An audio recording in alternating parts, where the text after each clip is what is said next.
Velkommen tilbage til Rybners Børs part 2.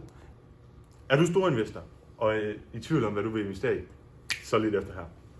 Vores eksperter har analyseret 2 virksomheder, og på baggrund på den analyse har de sammenlignet Nilfisk og Electrolux. Og det vil Christoffer fortælle jer lidt mere om.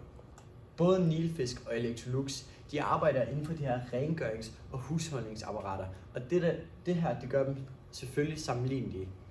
På baggrund af de her analyser, så har vi fundet ud af, at Electrolux de arbejder på flere lande globalt, end Nilfisk de gør. Derfor så mener vi, at det er en af grundene til, at vi ser Electrolux som at være meget mere attraktiv en aktie at investere i forhold til Nilfisk. Selvom at vi siger, at de her 2 aktier her de er gode, så er det vigtigt at huske på trekanten her, porteføljesammensætning af din risiko. Nilfisk og Electrolux, de ligger jo begge 2 over i den risikofyldte del af den her. Det vil sige, at det er en individuel aktie. Så derfor, når du opbygger din portefølje, er det vigtigt, at du samtidig har en buffer og et godt fundament. Et buffer er noget, du løbende tilpasser.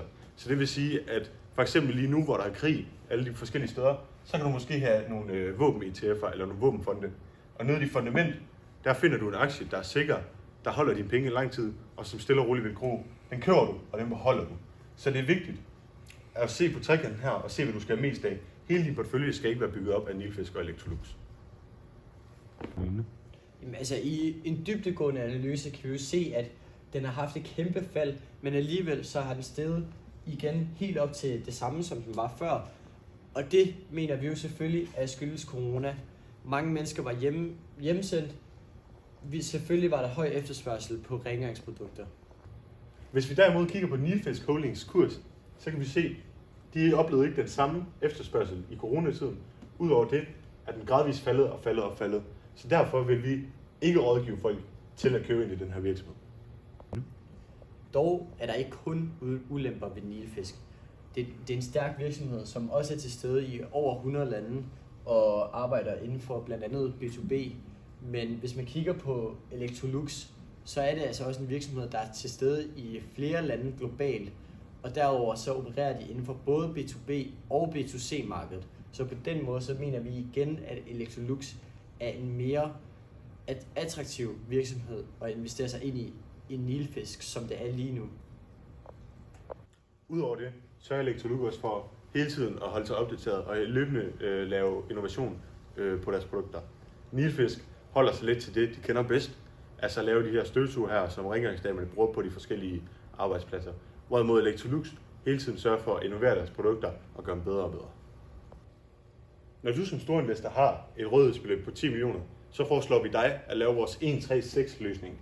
Det vil sige, oppe i den øverste, der smider du 1 million. Hernede, der investerer du 3 millioner. Og hernede i dit fundament, der investerer du 6 millioner.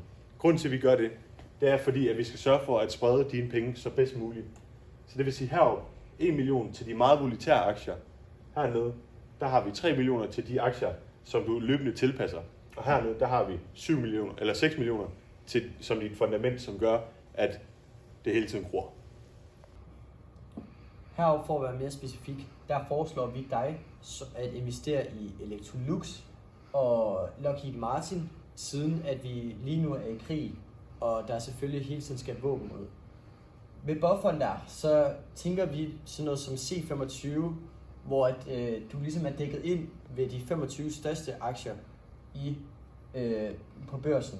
Og så hernede i dit fundament, der tænker vi sådan noget som Sparindex Europa. Lige nu der er USA's marked, det er sådan alt for volatilt og har en alt for stor risiko. Så derfor så mener vi, at du kan tage Sparindex Europa, hvor der er sådan noget som AstraZeneca på, hvor vi mener, at du vil få den bedst mulige chance for at få opbygget et rigtig, rigtig godt portefølje. Udover det er det også vigtigt, at du husker vores helregel. Vores helregel hedder så, hold øje, ændre og lad være. Den regel, den ligger rimelig meget her. Her, der kræver det, at du er rigtig aktiv. Hele tiden holder øje med, hvad der sker, og sørge for at huske at købe og sælge på de rigtige tidspunkter.